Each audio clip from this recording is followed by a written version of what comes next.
He was about to propose when the billionaire saw his ex-wife at a bus stop with Triplets. The velvet ring box felt heavy in Jackson Harrington's pocket as his Bentley glided through Manhattan's rain-slicked streets. Tonight was the night. After 18 months of a perfectly calibrated relationship with Vivian Chase, Harvard MBA, senator's daughter, the ideal CEO's wife, he was finally going to propose at Le Cirque.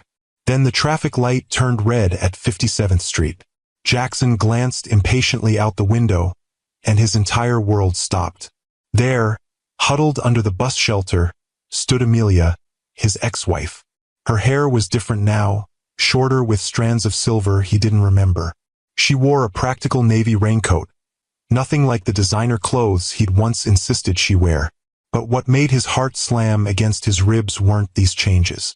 It was the 3 identical boys in red raincoats clustered around her legs. 3 boys with his eyes, his mother's chin, his father's hairline. "Sir, we've arrived at Le Cirque," his driver announced. But Jackson couldn't move, couldn't breathe, couldn't tear his gaze away from the impossible truth standing 20 feet away in the rain. Have you ever had a single moment completely shatter the life you thought you wanted? Have you ever discovered that what you threw away was actually your greatest treasure? Tonight, Jackson Harrington was about to propose to the perfect woman. Until he saw the family he never knew he had standing in the rain. What would you do if you discovered you had 3 children you never knew existed? And can 2 people who once broke each other's hearts find their way back to love after everything that's happened between them? "Stop the car," Jackson ordered, his voice barely recognizable even to himself. "Pull over, right now." His driver, Thomas, glanced in the rearview mirror with concern. "Sir, is everything all right?" But Jackson was already opening the door, stepping out into the rain without his umbrella, heedless of the water soaking his bespoke Tom Ford suit. He moved as if in a trance, weaving between irritated pedestrians, his eyes never leaving Amelia and the 3 boys clustered around her. One of the boys spotted him first, tugging at Amelia's coat and pointing. She looked up, and the color drained from her face as their eyes met across the crowded sidewalk. "Jackson," she breathed, the word barely audible over the city noise. He stopped a few feet away, suddenly uncertain. What was he doing? What could he possibly say after 6 years of silence? After the divorce papers delivered by courier, the settlement negotiated through attorneys, the clean break that had been his idea? "Amelia," he managed. How are you?" She recovered quickly, straightening her shoulders in that determined way he once admired, pulling the boys closer to her sides. "I'm fine. Excuse me, but our bus." "Who's that, Mommy?" asked one of the boys, tugging at her coat. She knelt down, gathering them close. "This is an old friend of mine, Mr. Harrington." "He has eyes like us," observed another boy, his head tilted thoughtfully. The third boy stared at Jackson with open curiosity, then held up his paper craft. "I made a rocket ship. Do you like rocket ships?" "Yes," Jackson replied, his throat tight with emotion. "I do." "Amelia," he said, turning back to her, his voice urgent now. "These boys, are they?" "Jackson, this isn't the place," a woman interrupted, stepping forward protectively. Jackson recognized her immediately. Meredith, Amelia's younger sister, who had never approved of him even in the best days of their marriage. "Amelia, the bus is coming," Meredith continued. "We should go." The bus pulled up with a hydraulic hiss, doors opening. Meredith quickly gathered a small shopping cart and urged the boys toward the bus. "Please," Jackson said, his voice cracking slightly. "Let me drive you home. We need to talk about this." Amelia hesitated, looking at the crowded bus, then at the rain still falling steadily. Meredith shook her head in warning from the bus steps. "Just a ride," Jackson pressed. "My driver is right there. Please, Amelia." Perhaps it was the genuine shock in his voice, or the practical reality of managing 3 energetic boys on a packed bus during rush hour. Whatever the reason, Amelia finally nodded. "Just a ride," she agreed. "Mare will take a car. I'll call you later." Meredith looked deeply skeptical but nodded, stepping off the bus with the boys and the shopping cart. "If you're sure." "I'm sure," Amelia said, though her voice suggested otherwise. The walk to the waiting Bentley was silent and tense. Thomas showed no surprise at the unexpected passengers, simply holding doors and helping with the shopping cart with professional efficiency. Inside the car's plush interior, the triplets' excitement momentarily overcame the adults' discomfort. "Wow, this car is huge. Look at these buttons. Can I press one? Please." "Boys," Amelia said firmly, "remember our manners in other people's spaces." They settled immediately, though their eyes continued to roam the car's luxurious features. Jackson couldn't stop staring at them. Now that they were closer, the resemblance was undeniable. They had his mother's chin, his father's hairline. Harrington's through and through. His sons. He had 3 sons he'd never known existed. 7 years earlier, Jackson Harrington had been a different man. Not yet a billionaire, though well on his way with his cybersecurity startup gaining serious traction. He'd been 34, driven, ambitious, and utterly unprepared for Amelia Bennett to walk into his life at a charity gala for the New York Public Library. She hadn't been like the women he usually dated. Sleek, polished socialites or razor-sharp businesswomen who understood the game he was playing. Amelia had been a literature professor at Columbia, more comfortable discussing Austen and Eliot than market shares and venture capital. She'd worn a simple black dress that night, her dark hair falling in natural waves around her shoulders. No expensive jewelry, just a vintage brooch that had belonged to her grandmother. "You look lost," she'd said, finding him hiding in the library's rare book room, seeking a moment's escape from the networking and small talk. "Just taking a breather," he'd admitted. "These events can be exhausting," she'd offered with a knowing smile. "All that performing." He'd been startled by her perception. "Most people think I enjoy this." "Maybe you do sometimes," she'd said, running her fingers along the spine of a first-edition Dickens. "But tonight you looked like a man who needed a moment of quiet." They talked for an hour, missing the keynote speech entirely. She challenged him, made him laugh, listened with genuine interest to his vision for Sentinel security. By the end of the night, he'd been captivated by her quiet intelligence, her unpretentious warmth, the way she saw through the carefully constructed facade he presented to the world. Their courtship had been swift and intense. Amelia had been a revelation to Jackson, someone who valued him for more than his growing success, who reminded him of the idealistic young man he'd been before ambition began to consume him. Within 6 months, he'd proposed on a quiet evening at her small apartment. No grand gestures, just the two of them and the promise of a future together. "Where to, miss?" Thomas asked now, glancing in the rearview mirror, pulling Jackson sharply back to the present. "Blackwood," Amelia supplied. "Amelia Blackwood. We're in Queens, Sunnyside, corner of 43rd and Skillman." Jackson raised an eyebrow at the unfamiliar surname but said nothing as Thomas programmed the address and pulled smoothly into traffic. "So," he said finally, when the silence became unbearable, "are you going to introduce me properly?" Amelia's expression remained guarded, but she nodded. "Boys, this is Mr. Jackson Harrington. Jackson, these are my sons. Ethan is the one with the dinosaur. Oliver made the rocket ship. And this is Leo with the portrait." "It's you, Mom," Leo clarified, holding up the drawing again. "See? I gave you a big smile because tomorrow's our birthday and you said we're having cake." "It's beautiful," Jackson said softly, earning a beaming smile from the boy. "Do you like dinosaurs, Mr. Harrington?" Ethan asked, scooting closer to show his paper creation. "I do," Jackson replied, his throat tight. "T-Rex was always my favorite." "Mine too." Ethan's eyes widened with delight. "Mom says they had tiny arms but big hearts." "Your mom always did see the best in everyone," Jackson said, glancing at Amelia, who was watching the interaction with an unreadable expression. The drive to Queens took nearly an hour in the evening traffic. By the time they arrived at Amelia's modest apartment building, Jackson had learned that Ethan loved dinosaurs and building blocks, Oliver was fascinated by space and could name all the planets, and Leo was the artist of the family, always drawing and noticing small details others missed. They were in pre-kindergarten at a local school, loved the library where their mom worked, and were very excited about turning 5 tomorrow. What he hadn't learned was why Amelia had kept their existence from him for 5 years. "This is us," Amelia said as Thomas pulled up to the curb. "Thank you for the ride." "Amelia, we need to talk," Jackson said quietly. "Please." She hesitated, then nodded once. "Boys, go with Aunt Meredith. She'll get you started on dinner. I need to talk to Mr. Harrington for a few minutes." Meredith, who had been waiting on the building steps, approached the car with obvious reluctance.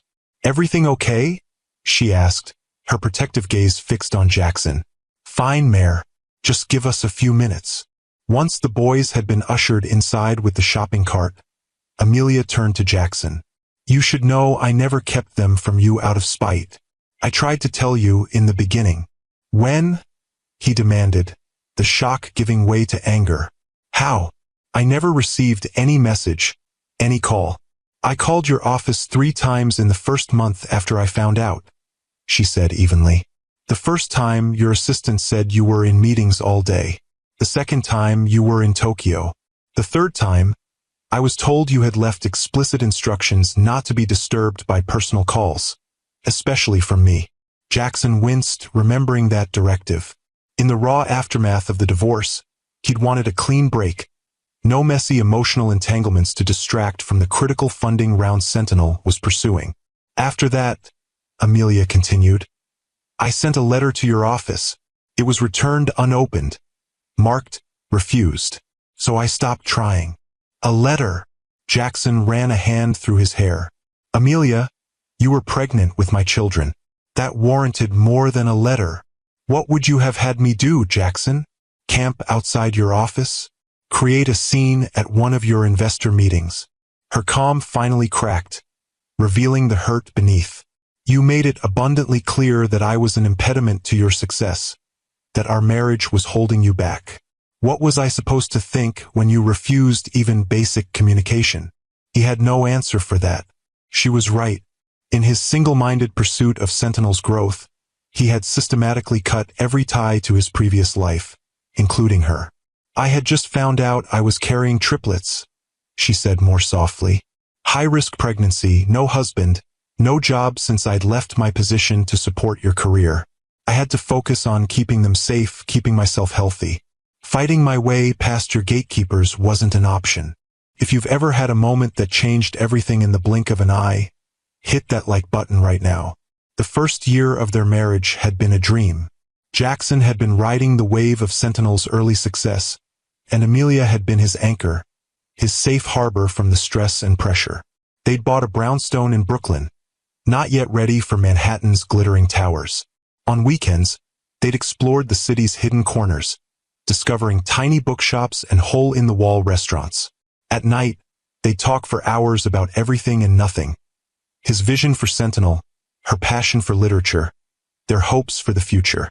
But as Sentinel grew, so did the demands on Jackson's time. 18-hour days became the norm. Weekends disappeared into meetings and business trips. The intimate conversations that had been the foundation of their relationship grew shorter, more perfunctory, until they barely talked at all. "You're never here anymore?" Amelia had said one night, after he'd missed her department's faculty dinner. The third such event he'd promised to attend and then canceled at the last minute.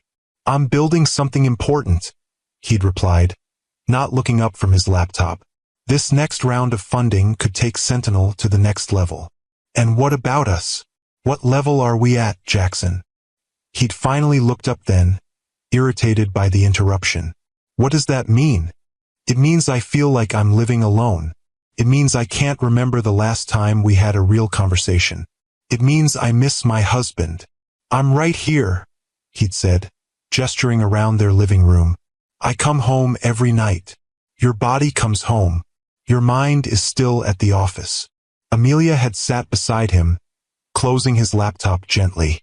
"Jackson, I'm not asking you to give up your dreams. I'm just asking for a place in them." He'd promised to do better, and for a while he had tried. But then Sentinel had landed its first major government contract, and the demands had intensified. Jackson had been consumed by the opportunity, the validation, the intoxicating rush of success within reach. The real turning point had come when Sentinel outgrew the Brooklyn office. Jackson had decided to move the company to Manhattan, and with it, their home. "I found us a penthouse on Park Avenue," he'd announced one evening, presenting Amelia with glossy brochures of a sleek, ultramodern apartment with panoramic views of the city. "You found us?" she'd questioned. "Don't you mean you decided for us?" "You'll love it," he'd insisted. "It's closer to everything, and we need to project the right image now. Sentinel is playing in the big leagues. And what about my job? Columbia is a long commute from Park Avenue." Jackson had waved this concern away. "You don't need to work anymore. We can afford for you to take time off, maybe focus on our social obligations. The wife of a CEO has certain responsibilities."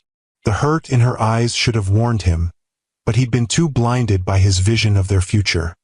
His future to see it. "I love teaching," she'd said quietly.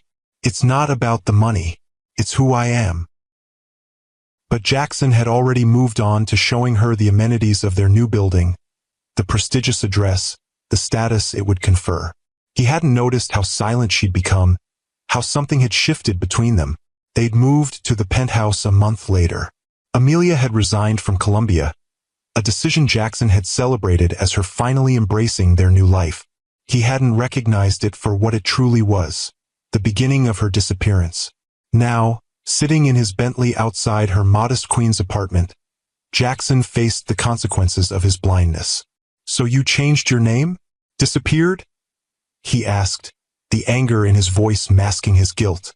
"I went back to my mother's maiden name, yes. It seemed simpler, and I didn't disappear. I moved in with Meredith until the boys were born, then found a job in this apartment. I've been right here, living my life, raising our sons. Without child support, without help. It wasn't a question." Amelia shrugged. "We've managed. The boys are happy, healthy, loved. That's what matters." Jackson looked out at the modest apartment building, thinking of the worn raincoat, the careful way she'd protected those stuffed elephants in the shopping cart. All while he lived in a penthouse, flew private, and spent more on watches than she probably earned in a year. "I want to meet them properly," he said finally. "Not as a stranger in a car, but as their father." Amelia's expression turned wary. "Jackson, you can't just walk into their lives and then disappear when it becomes inconvenient. They're children, not business acquisitions." The barb stung because it contained a kernel of truth. How many projects had he enthusiastically started, only to abandon when a more promising opportunity arose? "I know I have no right to ask this," he said carefully, "but please give me a chance. They're my sons too." Amelia studied him for a long moment, searching his face for something. Whatever she saw there must have satisfied her, because she finally nodded. "Their birthday party is tomorrow afternoon at 4. Nothing fancy, just cake and games at the apartment. You can come meet them properly. After that, we'll see." "Thank you," he said, relief washing through him. "I'll be there." She opened the car door, then paused. "Jackson? That woman you're seeing, the investment banker? Vivian?" He blinked, surprised she knew about Vivian. "How did you?" "The Wall Street Journal Society pages. You two have been photographed at several events." She smiled faintly at his confusion. "I still read the business section. Old habits." Jackson suddenly remembered the ring in his pocket, the reservation at Le Cirque, the proposal he'd been en route to plan when the world tilted on its axis. "I should go," Amelia said, stepping out of the car. "The boys need dinner, and I need to finish wrapping their presents." "Amelia," he called as she turned to leave. "Thank you for raising them so well. They're amazing." Something softened in her expression. "They are. Good night, Jackson." As the car pulled away, Jackson sat in stunned silence, the weight of the evening's revelations pressing on him. He had 3 sons. 3 boys who shared his blood, his name, or should have, his legacy. Boys who were turning 5 tomorrow, who had lived their entire lives without knowing their father. And in his pocket, a ring meant for a woman who knew nothing about any of this. "Thomas," he said finally, "take me home. I need to make some calls." The final months of their marriage had unraveled with stunning speed. Amelia had grown increasingly quiet, retreating into herself as Jackson pushed her to become the corporate wife he thought he needed. Attending charity galas on his arm, hosting dinner parties for potential investors, always perfectly dressed, perfectly poised, perfectly silent. The breaking point had come during a dinner with Sentinel's board of directors. One of the board members had asked Amelia about her thoughts on a recent bestseller, and she'd launched into a passionate analysis of the book's themes. Jackson had cut her off mid-sentence, redirecting the conversation to Sentinel's latest security protocol. Later that night, in the pristine silence of their penthouse, she'd confronted him. "You embarrassed me tonight," she'd said, her voice steady despite the hurt in her eyes. "I saved you from embarrassing yourself," he'd corrected. No one wanted to hear a lecture on contemporary literature. "He asked for my opinion, Jackson. He was interested. He was being polite. This is business, Amelia. Everything is business. Even our marriage?" she'd asked quietly. The question had caught him off guard. "What's that supposed to mean?" "It means I don't recognize us anymore. It means I've become an accessory to your success, not a partner in your life." "That's ridiculous," he'd dismissed. "You have everything you could possibly want. Except you," she'd said simply. "Except the man I married." "I'm the same man," he'd insisted. "Just more successful." "No," she'd said with a sad certainty that should have alarmed him. "The man I married saw me. You look right through me." 2 weeks later, he'd come home to find her gone. A letter on the kitchen counter explaining that she couldn't live as a ghost in her own life anymore. She needed space to remember who she was. Jackson had been furious, then coldly pragmatic. He called his lawyer that night and initiated divorce proceedings. If she wanted out, he'd make it clean, quick, final. No messy emotions, no drawn-out reconciliation attempts. Just a settlement generous enough to ensure her silence and his freedom to focus entirely on Sentinel's explosive growth. He'd never asked where she went. He'd never tried to call. He'd simply moved forward, as he always did, eyes fixed firmly on the next horizon. Now, as Thomas drove him back to his penthouse, Jackson realized with sickening clarity what his single-minded focus had cost him. Not just a wife he'd once loved deeply, but 5 years of his sons' lives. First steps, first words, first everything gone forever. The first call was to Vivian, canceling their dinner with a vague explanation about a family emergency. The second was to his assistant, clearing his schedule for the next day. The third was to his lawyer. "Richard," he said when the attorney answered, "I need everything you can find on Amelia Blackwood, formerly Harrington. And I need to know my legal rights regarding children I've just discovered exist." As he hung up, Jackson walked to the window of his penthouse, staring out at the glittering city below. Somewhere out there, in a modest apartment in Queens, 3 boys who had his eyes were getting ready for bed, excited about their birthday tomorrow. His sons. The thought kept hitting him anew, a wave of emotion unlike anything he'd experienced in the relentless pursuit of success that had defined the last decade of his life. The ring box sat abandoned on his coffee table, the proposal forgotten. Tonight, for the first time in 6 years, Jackson Harrington wasn't thinking about Sentinel Security, or the board, or his carefully constructed future with the perfect corporate wife. He was thinking about tiny arms and big hearts, about rocket ships and dinosaurs, about a chance to be something more meaningful than a billionaire CEO. He was thinking about being a father. If you believe true love sometimes needs time apart to grow stronger, subscribe to Timeless Love Tales for more stories that honor the journey back to each other.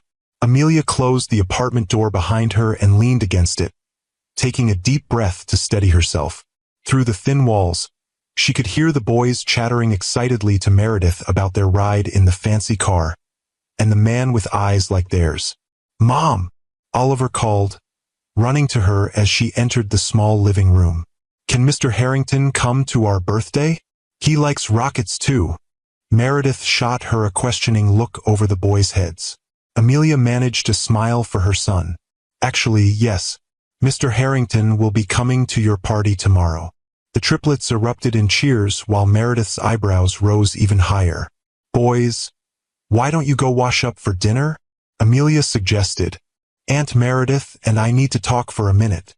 Once the boys had scampered off to the bathroom, Meredith didn't waste time. "Are you out of your mind? After everything he did? Or didn't do? You're just letting him waltz back into your lives." "He didn't know about them, Mare," Amelia said quietly. "Because he made himself unreachable. Because he threw you away like you were nothing." Meredith's protective anger was a familiar comfort, but tonight Amelia felt too drained to feed into it. "I know, but they're his sons too, and they're starting to ask questions about their father. What was I supposed to do when he was standing right in front of us?" Meredith sighed, deflating slightly. "I just don't want to see you hurt again. Or worse, see those boys hurt when he loses interest and disappears." "I won't let that happen," Amelia said with quiet determination. "This isn't about me and Jackson. It's about Ethan, Oliver, and Leo having a chance to know their father." Later that night, after the boys were asleep, Amelia sat at her small kitchen table, a cup of tea growing cold beside her as she remembered the day she discovered she was pregnant. It had been 3 weeks after she left Jackson, 2 days after receiving divorce papers from his attorney. She'd been staying with Meredith, trying to figure out her next steps, when the persistent nausea she'd attributed to stress could no longer be ignored. The shock of seeing that positive test had nearly brought her to her knees. A baby. Jackson's baby. A complication neither of them had anticipated in their clean, efficient separation. Her first instinct had been to call him immediately. Despite everything, she'd believed he had a right to know. But when she'd finally worked up the courage to call his office, his assistant had been polite but firm. Mr. Harrington was unavailable and not taking personal calls, especially from his ex-wife. She tried twice more before sending a registered letter that was returned unopened. The message couldn't have been clearer. Jackson had moved on. He wanted nothing to do with her or any remnant of their life together. The final blow had come at her 12-week appointment, when the ultrasound technician had gone quiet, then called in the doctor. Amelia had feared the worst until the doctor pointed to the screen with a smile. "Congratulations, Ms. Bennett. You're having triplets. 3 babies. 3 heartbeats. 3 tiny lives depending entirely on her." That night, she'd made her decision. If Jackson didn't want to be part of their lives, she wouldn't force the issue. She would build something new, something strong, something that didn't depend on a man who had made his priorities crystal clear. She'd legally changed her name back to her mother's maiden name, Blackwood. She'd found a job at the Queen's Public Library that offered decent health insurance. She'd moved into this small but clean apartment in a neighborhood with good schools. And when the boys were born, 3 perfect, identical miracles, she'd given them her new surname, a fresh start untainted by rejection. Now, 5 years later, Jackson Harrington had reappeared as suddenly as he'd vanished, bringing with him all the complicated emotions she'd worked so hard to put behind her. The most unsettling part wasn't seeing him again. It was realizing that despite everything, despite the hurt and the abandonment and the years of struggle, some small, traitorous part of her heart still recognized him, still remembered what it had been like to be loved by him, before ambition consumed him. "That's not who he is anymore," she reminded herself firmly. "And it's not who you are either." Tomorrow she would introduce Jackson to his sons properly. She would be civil, cordial even. But she would not forget the lessons of the past. She would not mistake his interest in the boys for interest in her. And she would not, under any circumstances, allow herself to be vulnerable to him again. The boys deserved a father, but she deserved to protect the life and the strength she'd built without him. The next morning, Jackson woke before dawn, his mind racing with plans and possibilities. His lawyer had called late the previous night with preliminary information. Amelia had legal custody of the triplets, having listed "father unknown" on their birth certificates. She had never sought child support or made any legal claim against him. The boys were registered as Ethan, Oliver, and Leo Blackwood at their pre-kindergarten and with their pediatrician. Legally, Jackson would need to establish paternity before pursuing any custody rights. But that wasn't his immediate concern. First, he needed to earn a place in their lives, to prove to Amelia that he could be trusted with the precious gift of knowing his sons. He spent the morning in a frenzy of activity, canceling meetings, researching child development for 5-year-olds, and most importantly, shopping for birthday presents. Not the easy way, sending an assistant with a blank check, but personally, thoughtfully. For Ethan, he found a detailed dinosaur excavation kit with real tools and a comprehensive book about prehistoric creatures. For Oliver, a high-quality telescope and a glow-in-the-dark map of the constellations for his bedroom ceiling. For Leo, a professional-grade art set with paints, pencils, and a leather-bound sketchbook embossed with his name. As an afterthought, he added a gift for Amelia. Not jewelry or anything that might be misinterpreted, but a first-edition copy of Jane Austen's Persuasion that he found at a rare bookshop in the village. It had been her favorite novel, the story of two people who found their way back to each other after years apart. He wasn't presumptuous enough to think their story would follow the same path, but he remembered how her eyes had lit up whenever she discussed Austen's work. By the time he arrived at Amelia's apartment building, his arms laden with carefully wrapped packages, Jackson felt a nervousness he hadn't experienced since his first investor pitch. This mattered more than any business deal, any acquisition, any IPO. This was his chance to meet his children, really meet them, and he was terrified of making a mistake. He hesitated outside the door, hearing children's laughter and music from within. Then, taking a deep breath, he knocked. Meredith opened the door, her expression guarded. "You came. I said I would," Jackson replied simply. She studied him for a moment, then stepped aside. "They're excited to see you. Don't disappoint them." The apartment was small but warm, decorated with colorful streamers and balloons. A homemade banner reading "Happy 5th Birthday Ethan, Oliver and Leo" stretched across one wall. A cluster of children and a few adults, presumably other parents, filled the modest living room, while the triplets held court at a small table covered with a dinosaur-themed tablecloth. Amelia spotted him first, excusing herself from a conversation with another mother to approach him. She wore a simple blue dress that brought out her eyes, her hair pulled back in a loose bun. She looked beautiful in a way his memory hadn't done justice. "You made it," she said, her tone carefully neutral. "Wouldn't have missed it," he replied, then gestured awkwardly with his packages. "I brought gifts. I hope that's okay. Of course, you can put them with the others." She pointed to a small side table already holding a modest pile of presents. Before he could move, the boys spotted him and came running over. "Mr. Harrington, you came to our party," Ethan exclaimed. "Mom said you were coming, but sometimes grown-ups say they'll come and then they're too busy," Oliver added matter-of-factly. "I wanted to be here," Jackson said, kneeling down to their level despite his expensive suit. "Happy birthday, boys. Did you bring presents?" Leo asked, eyeing the packages with undisguised interest. "Leo," Amelia admonished gently, "remember what we said about being polite?" "Sorry," Leo said, not looking particularly repentant. "Thank you for coming to our party, Mr. Harrington. Did you bring presents?" Jackson couldn't help laughing, a genuine sound that surprised even himself. "Yes, I did bring presents. But I think your mom probably has a plan for when you open them." "After cake," Amelia confirmed. "Speaking of which, I should check on it." As she headed to the kitchen, Jackson found himself surrounded by curious 5-year-olds, all asking questions about his car, his watch, and whether he knew any dinosaurs personally. "Dinosaurs lived millions of years ago," he explained to a particularly persistent boy. "So no one alive today has ever met one." "That's what I told him," Ethan said with the weary patience of someone who had explained this many times. "But Tyler doesn't believe me." Jackson was saved from further paleontological debate by Amelia's announcement that it was time for cake.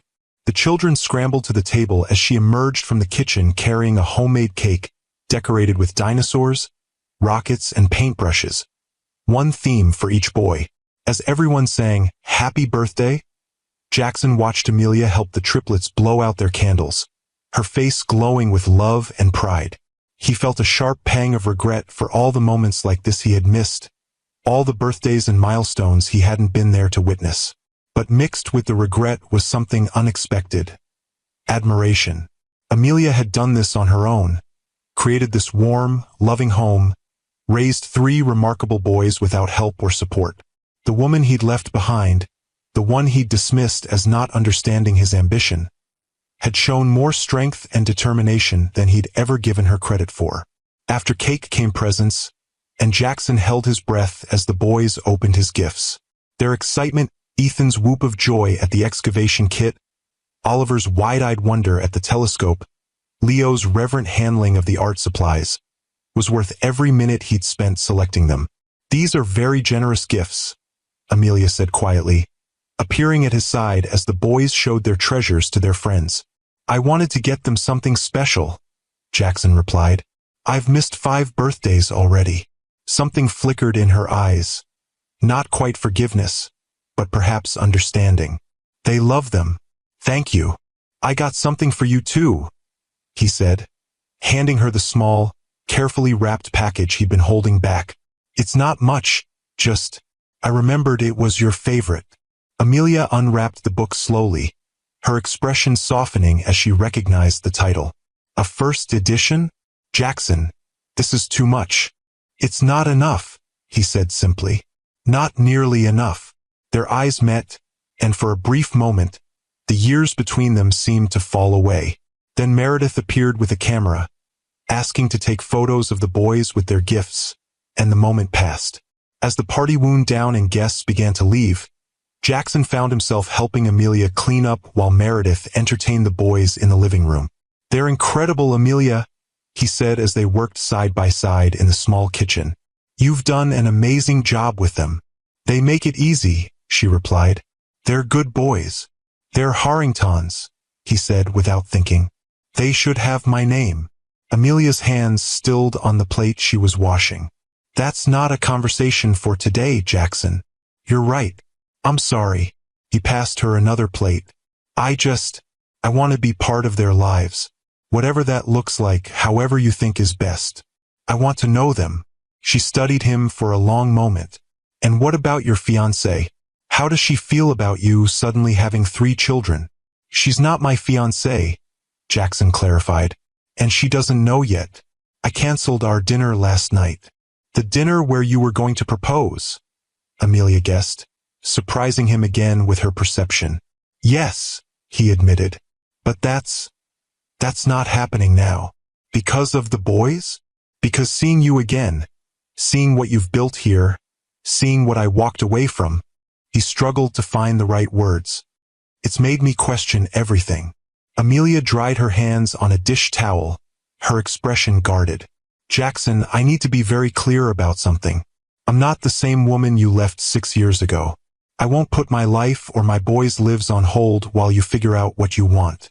If you want to be their father, I won't stand in your way. But don't confuse that with anything else." "I understand," he said, though the finality in her tone left an unexpected hollow feeling in his chest. "I just want a chance to know them, to be the father they deserve." After a moment, she nodded. "We can start with dinner next weekend. Something casual so they can get to know you better." "I'd like that," Jackson said, relief washing through him. "Thank you, Amelia." As he prepared to leave, the boys insisted on showing him their room, a small space with 3 beds that they decorated with their individual interests.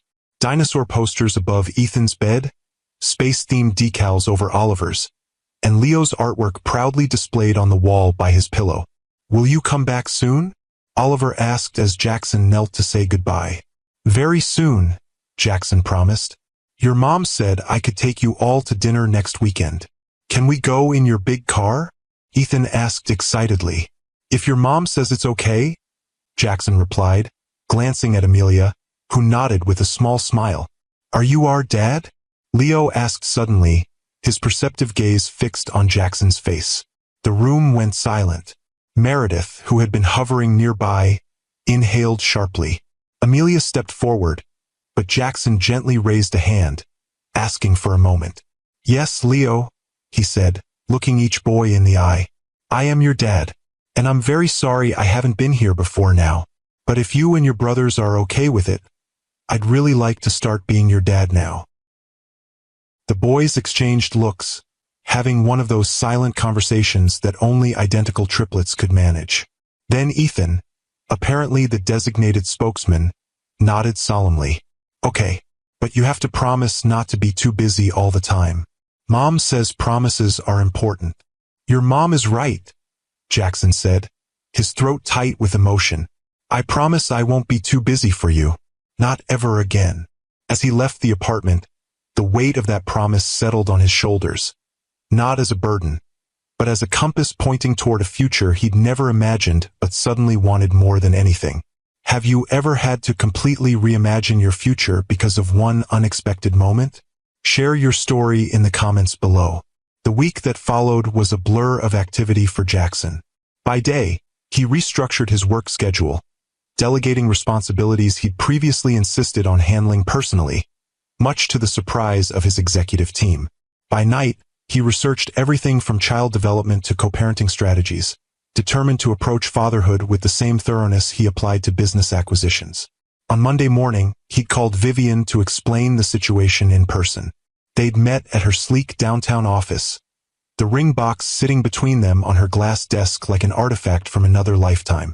"Triplets," she'd repeated, her perfectly composed expression betraying only the slightest hint of surprise. "And you had no idea they existed?" "None," Jackson confirmed. "Amelia tried to tell me, but I made myself unreachable." Vivian had studied him thoughtfully. Unlike the dramatic scenes he'd half expected, she'd been remarkably pragmatic. "This changes everything, doesn't it?" "It has to," he'd admitted. "They're my sons. I've already missed 5 years of their lives. And the proposal?" She gestured to the ring box. "Would be unfair to you. I can't ask you to suddenly become a stepmother to 3 children. I'm just getting to know myself. And I can't promise that my focus won't shift dramatically in the coming months." To his surprise, Vivian had smiled, a genuine expression rarely seen on her usually composed face. "You know, Jackson, this is perhaps the most honest you've ever been with me." She'd pushed the ring box back toward him. "We made sense on paper, but I think we both know that's not enough for a lifetime."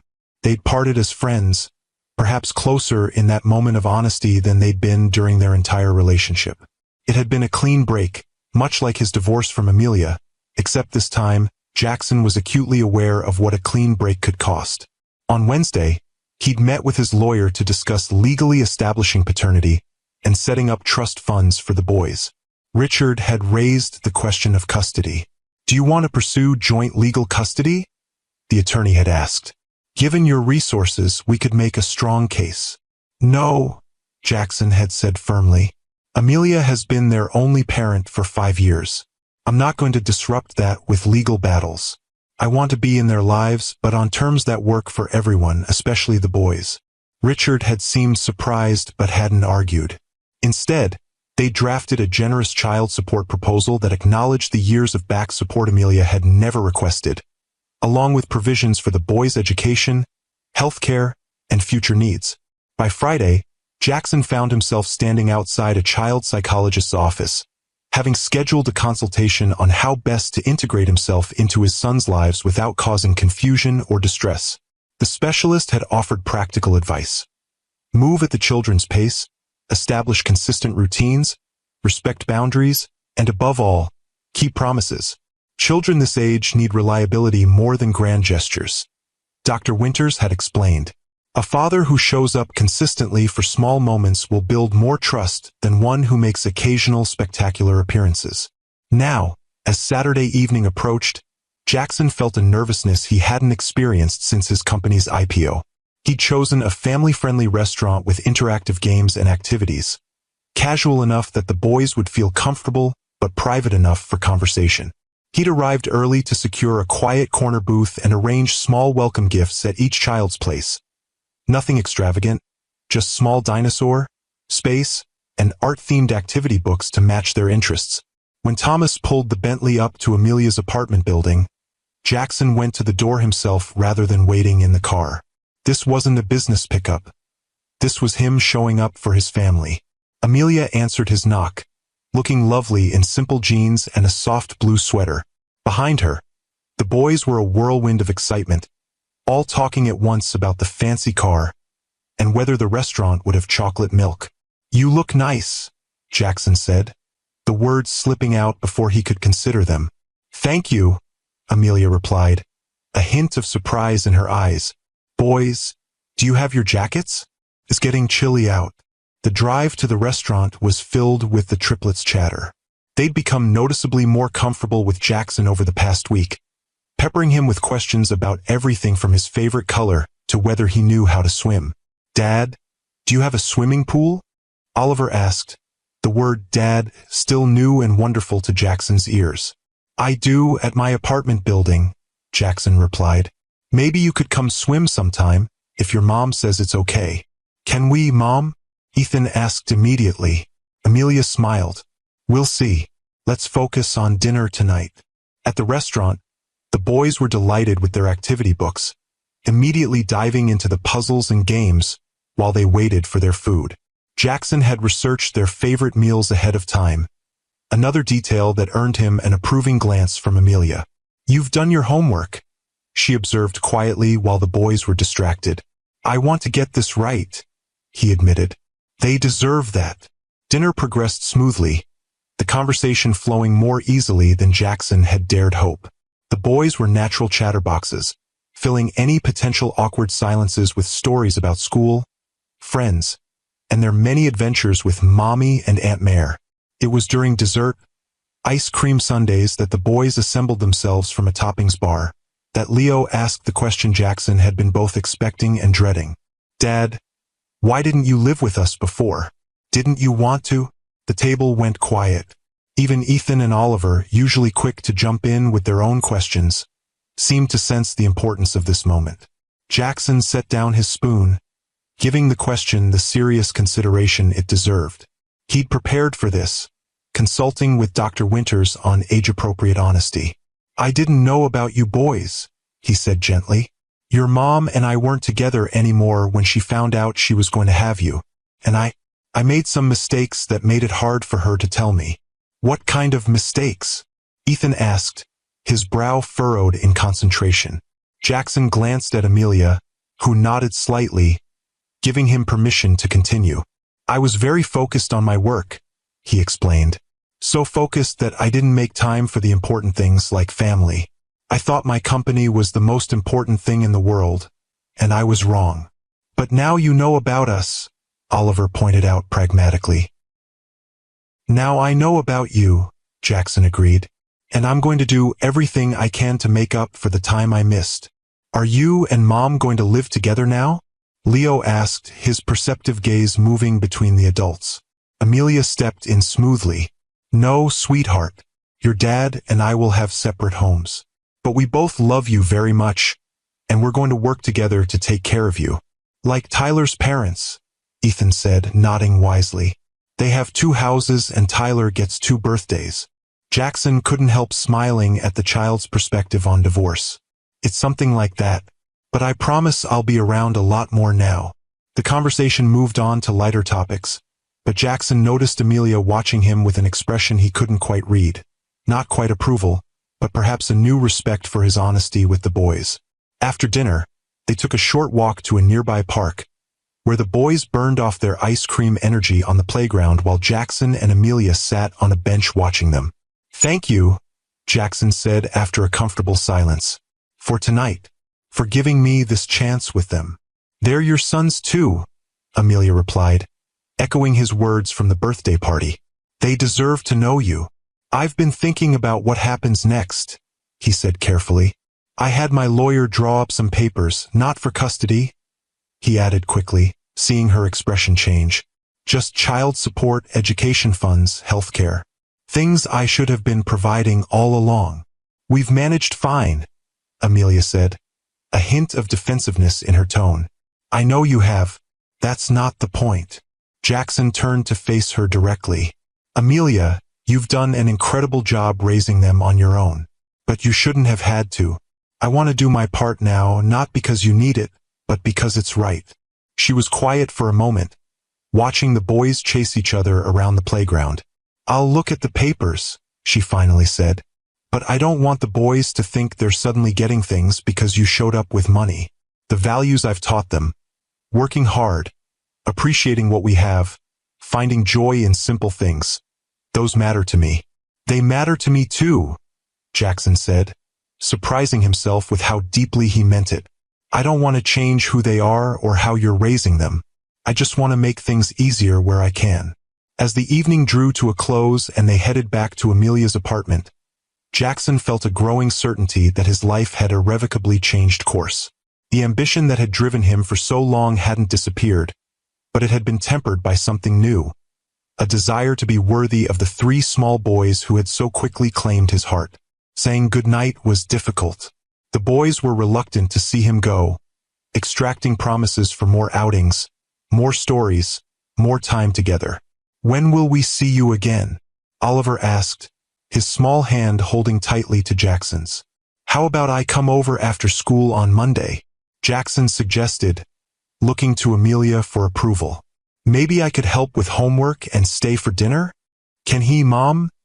the boys chorused. "That would be fine," Amelia agreed with a small smile.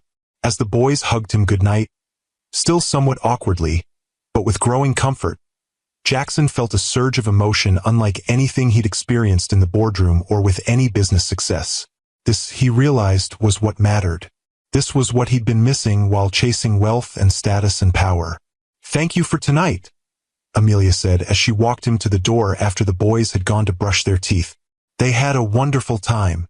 "So did I," Jackson replied honestly. "More than I can say." There was a moment of awkward silence, both of them aware of the strange intimacy of co-parenting children while navigating their complicated history. "Amelia," Jackson began, then hesitated. "I know I have no right to ask this, but are you seeing anyone?" "The boys haven't mentioned anyone, but I wondered." She looked surprised by the question. "No, I'm not. Between work and raising triplets, dating hasn't exactly been a priority." "Of course," he said quickly. "I just wanted to make sure I wasn't complicating things with someone else in their lives." "There's no one else," she assured him. Then, with a hint of her old directness, "And you? What happened with Vivian?" "We ended things," Jackson said simply. "It was the right decision for both of us." Amelia nodded, accepting this without further comment. "Good night, Jackson. We'll see you Monday." As he walked back to his car, Jackson found himself thinking not about the boys for once, but about their mother. The Amelia he'd known 6 years ago had been warm, brilliant, and loving, but also somewhat in his shadow, trying to fit herself into the role of corporate wife. This new Amelia, confident, direct, fiercely protective of her children, was both familiar and startlingly different. And if he was being completely honest with himself, he found this version of her even more compelling than the woman he'd once married. The weeks that followed fell into a comfortable rhythm.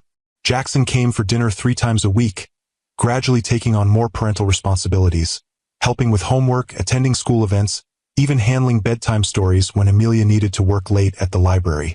The boys flourished under the attention of both parents, their initial excitement about having a father settling into a secure confidence that Jackson would be there when he said he would. He never missed an appointment, never canceled a visit, never prioritized work over time with his sons. Sentinel Security's board of directors had been surprised by their CEO's sudden shift in priorities, but the company was stable enough now to function without his constant presence. Jackson still worked hard, but he left the office at reasonable hours and declined business trips that would take him away for more than a day or two. 1 month into this new arrangement, Jackson arrived for his regular Wednesday dinner to find Amelia looking stressed. Her phone pressed to her ear as she stirred something on the stove while simultaneously trying to help Ethan with a school project. "No, I understand," she was saying, her expression growing more concerned. "But there's no one else who can cover?" "I see. Yes, of course. I'll be there." She hung up with a sigh, then noticed Jackson in the doorway. "Oh, you're here. Sorry about that. Everything okay?" he asked, already moving to take over the stirring. "Not really. The library's short-staffed, and they need me to cover the evening shift. Meredith is out of town, and my backup sitter just canceled." She ran a hand through her hair in frustration. "I hate to ask, but could you stay with the boys tonight? It would be until about 9:30. "Of course," Jackson said immediately. "I'd be happy to." Relief washed over her face. "Thank you. Dinner's almost ready, and they've already started homework. Bedtime is 8:30, and they'll try to negotiate for later, but don't let them." "I've got this," he assured her. "Go get ready. We'll be fine." As Amelia rushed to change for work, Jackson felt a surge of pride that she trusted him enough to leave him alone with the boys. It was a small thing, perhaps, but it represented significant progress in their co-parenting relationship. That evening was a revelation. Without Amelia present, the boys looked to Jackson for guidance, comfort, and authority in a way they hadn't before. He helped them finish homework, supervised bath time, a chaotic affair involving more water on the floor than seemed physically possible, and settled them into bed with the story. "Dad," Leo asked sleepily as Jackson tucked the blanket around him. "Are you going to be here when we wake up?" The question caught him off guard. "Not tomorrow morning, buddy. I'll be at my apartment. But I'll see you on Friday for the school play." "But what if we need you in the middle of the night?" Oliver wondered from the next bed. "Mom is always here if we have bad dreams." Jackson considered this. "Well, your mom will be home before you go to sleep tonight. But if you ever need me when I'm not here, you can always call me. Anytime, day or night." "Promise?" Ethan asked, his eyes already drifting closed. "I promise," Jackson said firmly. "I'll always come when you need me." When Amelia returned home at 9:45, she found Jackson sitting at the kitchen table, a thoughtful expression on his face. "How did it go?" she asked, setting down her bag. "Were they good?" "They were perfect," he assured her. "But they asked me something that got me thinking." "Oh." She sat down across from him, curious. "They wanted to know if I'd be here in the morning, and what would happen if they needed me in the middle of the night." He met her gaze directly. "Amelia, I hate that I'm not here for them all the time. I hate that they have to wonder if I'll be around when they need me." She sighed softly. "That's the reality of co-parenting, Jackson. We live in separate homes. We have separate lives. It doesn't have to be that way," he said, the words coming out before he'd fully thought them through. I could get a place closer. Maybe in this neighborhood." Amelia looked surprised. "You'd move to Queens? Leave your penthouse?" "In a heartbeat," he said without hesitation. "For them." Something shifted in her expression then, a softening he hadn't seen directed at him in years. "You really have changed, haven't you?" "I'm trying to," he admitted. "Every day." The moments stretched between them, filled with unspoken history and new possibilities. Then Amelia stood, breaking the spell.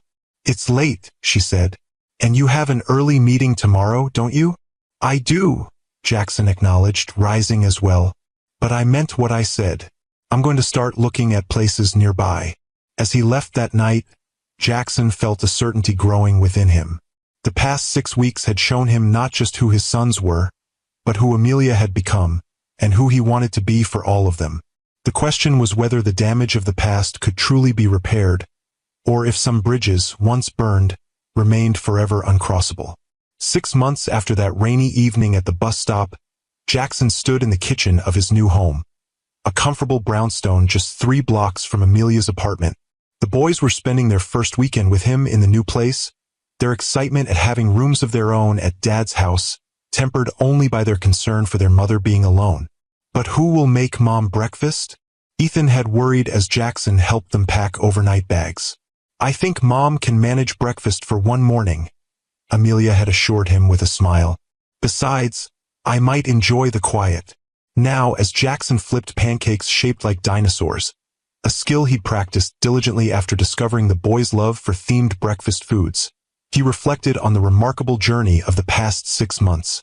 The move to Queens had raised eyebrows among his social circle and business associates. The great Jackson Harrington, trading his Park Avenue penthouse for a brownstone in a middle-class neighborhood? But the decision had never felt like a sacrifice. If anything, The brownstone with its warm wooden floors and backyard garden felt more like a home than the sleek, impersonal penthouse ever had. "Dad, Oliver took my T-Rex." Ethan's indignant voice carried from the living room. "I just wanted to see if it would fit in the spaceship," Oliver defended. Jackson smiled to himself as he went to mediate the dispute. These ordinary moments of fatherhood had become the highlights of his days, replacing the adrenaline rush of closing deals or outmaneuvering competitors. "Gentlemen," he said, adopting the formal tone that always made the boys giggle, "perhaps we could find a diplomatic solution to this dinosaur spaceship crisis?" By the time Amelia arrived to pick up the boys after lunch, the crisis had been resolved with the creation of a Dino space exploration team that now occupied most of the living room floor. "Looks like you've been busy," she observed, taking in the elaborate construction of blocks, action figures, and household items repurposed as space equipment. "Mom, Dad helped us build a space station for dinosaurs," Leo explained excitedly. "And we had dinosaur pancakes for breakfast. Did you now?" Amelia smiled, meeting Jackson's eyes over the boys' heads. "Sounds like you had a wonderful time." "We did," Jackson confirmed, "though I think I need to work on my pancake flipping technique." The Stegosaurus was a bit abstract. "It looked more like a blob with spikes," Ethan informed his mother solemnly. "But it tasted good." Amelia laughed, the sound warming something in Jackson's chest. These moments of easy camaraderie had been growing more frequent between them, the sharp edges of their past gradually softening into something that, if not quite friendship, was at least a comfortable partnership. "Boys, why don't you go pack up your things?" Amelia suggested. "Give me a few minutes to talk to your dad." Once the triplets had raced upstairs to gather their belongings, Amelia turned to Jackson with a more serious expression. "I wanted to let you know that I've been offered a promotion at the library," she said. "Head of Children's Services. It would mean more responsibility, better pay, but also some evening events and occasional weekend work." "That's wonderful," Jackson said sincerely. "You deserve it." "Thank you." She hesitated. "The thing is, with the boys starting kindergarten in the fall and this new position, I've been thinking about our arrangement. If you're open to it, it might make sense for them to spend more time here. Maybe 2 or 3 nights a week, instead of just weekends." Jackson felt a surge of joy at the suggestion. "I'd love that. You know I would. But are you sure? I know how much you value your time with them." "I do," she acknowledged. "But I also value their relationship with you. And practically speaking, having you take more of the childcare responsibilities would help me balance everything." She smiled slightly. "Besides, they clearly enjoy their dinosaur pancakes." "Even the abstract ones," Jackson agreed with a grin. "Amelia, whatever works best for you and the boys, I'm all in. You know that." She nodded, her expression softening. "I do know that now. It's taken time, but you've proven yourself, Jackson. You've been consistent, reliable, present. The boys adore you. And I adore them," he said simply. "They're the best thing that's ever happened to me, even if it took me far too long to realize it." Something unspoken passed between them then, a current of understanding that went beyond their roles as co-parents. Before either could acknowledge it, the boys thundered back downstairs, backpacks haphazardly stuffed with belongings. "All ready," Oliver announced proudly, though a sock was clearly hanging out of his bag. As Amelia helped the boys organize their things, Jackson found himself watching her. The patient way she showed them how to fold their clothes, the gentle firmness when Leo tried to smuggle an extra toy home, the laugh that came so easily now. The woman he'd married had been lovely, but this Amelia, strong, independent, completely herself, was extraordinary. The realization hit him with unexpected clarity. He was falling in love with her all over again, not with the memory of who she had been, but with the reality of who she had become. The question was whether she could ever feel the same way about him again, after everything that had happened between them. 1 year after the rainy evening at the bus stop, Jackson stood in his kitchen again. But this time he wasn't alone. Amelia moved around the space with familiar ease, putting finishing touches on the birthday cake They'd spent the afternoon decorating together. A complex creation featuring a space station inhabited by dinosaurs with art studios. "Do you think they'll like it?" she asked, adjusting a small fondant telescope. "They'll love it," Jackson assured her. "Though they might be more excited about the trampoline in the backyard." Amelia groaned. "I still can't believe I let you talk me into that. Our homeowner's insurance is going to skyrocket." "Worth it for the looks on their faces," he countered with a grin. She shook her head, but she was smiling too. "You're impossible. Yet you put up with me anyway," he pointed out, handing her the candles. "For the boy's sake," she replied, but the teasing light in her eyes told a different story. The past year had transformed their relationship in ways neither could have predicted. What had begun as a cautious co-parenting arrangement had gradually evolved into something deeper. As Jackson proved himself day after day, Amelia's walls had slowly come down. They'd begun spending time together even when the boys weren't present, first discussing parenting strategies over coffee, then sharing meals, then finding excuses to extend those moments. Their first real date, 6 months after Jackson's move to Queens, had been both awkward and wonderful, two people with a complex history rediscovering each other as the individuals they'd become. Jackson had taken her to a small bookshop cafe, remembering her love of intimate, literary spaces rather than the flashy restaurants he'd favored during their marriage. "No 5-star chef? No sommelier?" she teased. "Who are you? And what have you done with Jackson Harrington?" "He grew up," Jackson had replied simply. Finally. Since then, they'd been moving forward with deliberate care, both acutely aware of what was at stake. The boys, initially confused by seeing their parents spending time together without them, had gradually accepted this new development with the adaptability of children. "Are you and Dad getting married again?" Leo had asked one evening, his perceptive gaze moving between them. "We're just spending time together right now," Amelia had explained carefully. "Getting to know each other again." "But you like each other," Ethan had stated matter-of-factly. "We can tell." Out of the mouths of babes, Jackson had thought, catching Amelia's eye across the dinner table. Now, as they put the finishing touches on the birthday preparations, Jackson felt the weight of the small box in his pocket. Not an engagement ring, he wasn't presumptuous enough to think they were ready for that step, but a gift that he hoped would convey what he'd come to feel over the past year. The birthday party was a joyful chaos of 6-year-olds, cake, presents, and the wildly popular trampoline. By the time the last guest had been picked up and the triplets had finally crashed from their sugar high, Jackson and Amelia were exhausted but content. "That went well," she said, collapsing onto the couch beside him. "Though I think we'll be finding cake crumbs for weeks." "Small price to pay," Jackson replied, putting his arm around her shoulders in a gesture that had become natural over the past months. "They had a great time." "They did," she agreed, leaning into him slightly. "You've given them so much, Jackson. Not just the material things, but your time, your attention, your love. It's transformed them." "They've transformed me," he said honestly. "You all have." Amelia looked up at him, her expression soft in the dimming evening light. "It's been quite a year, hasn't it?" "The best of my life," Jackson said. "Which reminds me."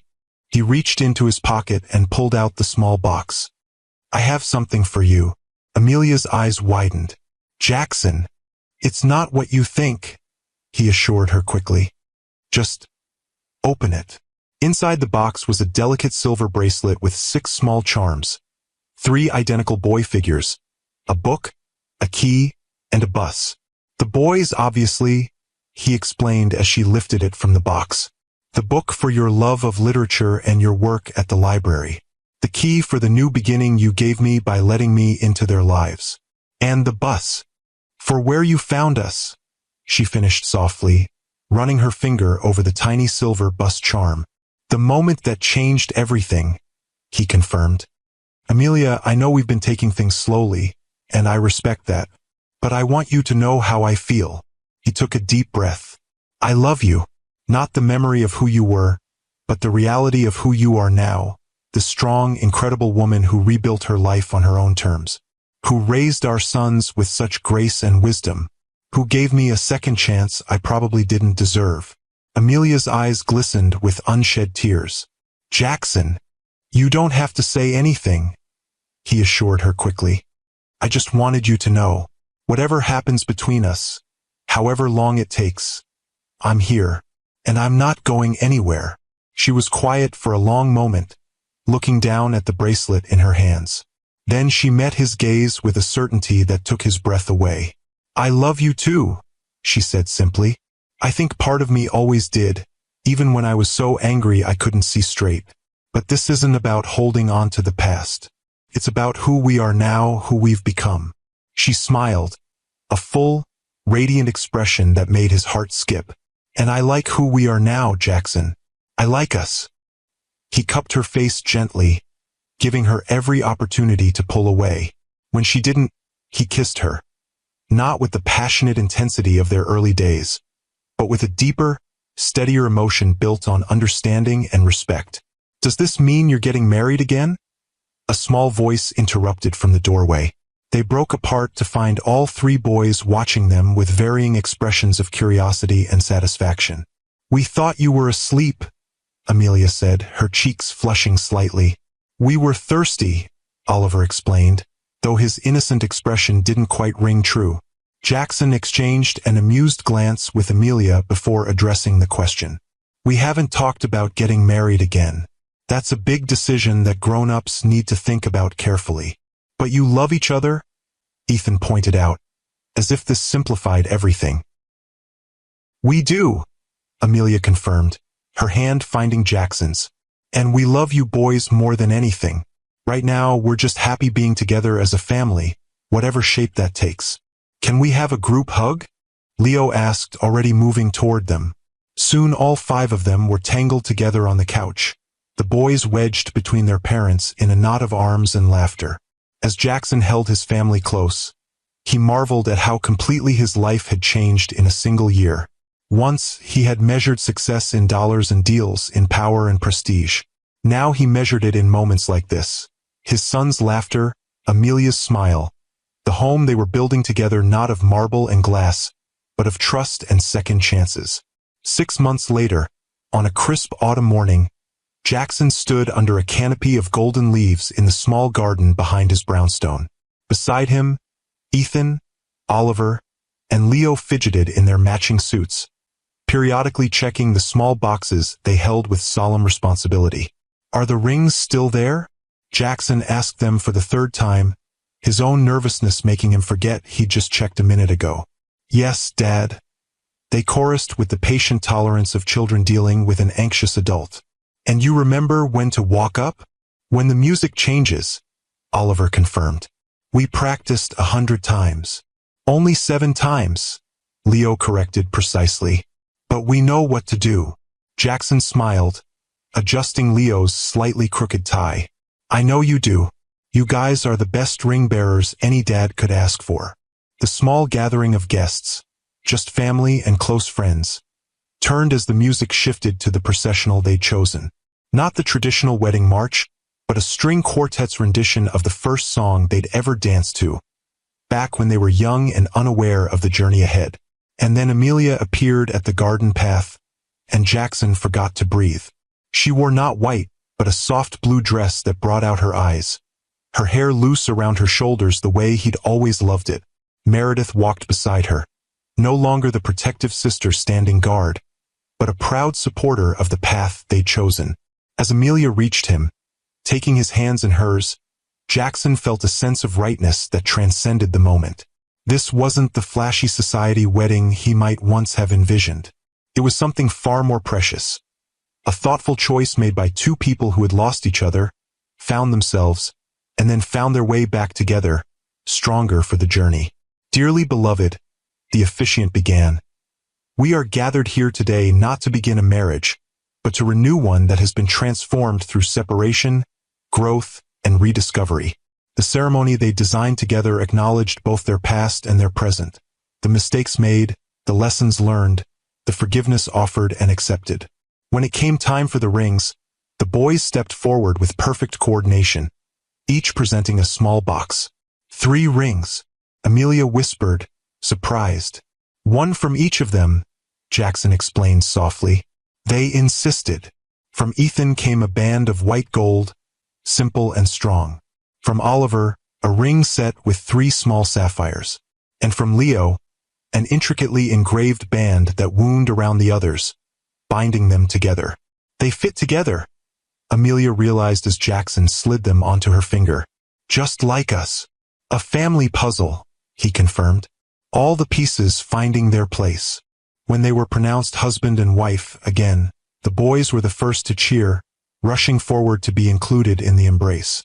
As Jackson held his family close, he marveled at the journey that had brought them to this moment. 6 years ago, he had walked away from what truly mattered, convinced that success and achievement would fill the void. 1 year ago, a red traffic light and a rainy evening had given him a second chance he never expected and certainly hadn't earned. And now, surrounded by the love he'd almost lost forever, Jackson Harrington, billionaire CEO, father of triplets, husband once more to the woman who had seen the best in him even when he couldn't see it himself, finally understood the true measure of wealth. It wasn't in the company he'd built or the fortune he'd amassed. It wasn't in power or prestige or the perfect corporate image. It was in a modest garden in Queens, with 3 boys with his eyes and their mother's heart, and the extraordinary woman who had found the courage to let him try again. It was in second chances, hard-won wisdom, and the quiet miracle of finding your way home after being lost. If this story touched your heart, please hit that subscribe button and share it with someone who needs to be reminded that sometimes the most beautiful love stories are the ones that get a second chance.